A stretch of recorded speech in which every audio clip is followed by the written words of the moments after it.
আজকে না, বিগত সময়গুলোতে এরকম ছিল। 16-17 সাল থেকে শুরু করে মানে বিভিন্ন সময় আমরা ডেটা দেখেছি যে সবসময় ধর্ষণের ঘটনাগুলো ঘটতো। কিন্তু এর বিচার প্রক্রিয়া বাংলাদেশে এর দ্রুত বিচার কার্যক্রম সম্পন্ন হয় না, যার ফলে যারা ভিকটিম আছে তারা তাদের বিচারগুলো পায় না।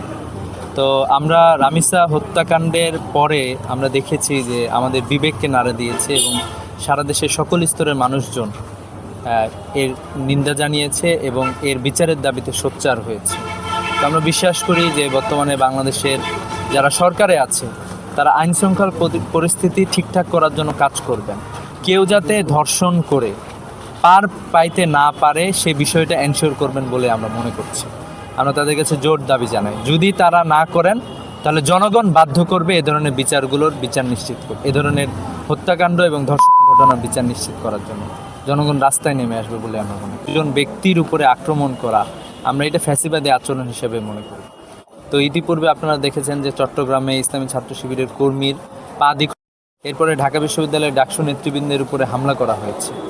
গতকালকে নাসিরের উপরে হামলার ঘটনা ঘটল। এভাবে করে আমরা দেখতে পাচ্ছি যে বর্তমান সরকারও আসলে দমন নিপীড়নের দিকে আগাচ্ছে বলে আমাদের মনে হচ্ছে। আমরা তাদেরকে সতর্ক করতে চাই যে দমন নিপীড়ন করে ফ্যাসিবাদী আচরণ করে অতীতে কেউ পার পায় না, আপনারাও পার পাবেন না। এজন্য আমরা তাদেরকে হুঁশিয়ারি উচ্চারণ করতে চাই, তারা যাতে তাদের এ ধরনের কার্যক্রম রিভাইজ করে, যে বাংলাদেশ একটি গণতান্ত্রিক দেশ, এই জায়গায় নানা মত নানা পথের মানুষজন থাকবে, তারা তাদের কথা বলবে, তাদের কথা বলার স্পেস দিতে হবে।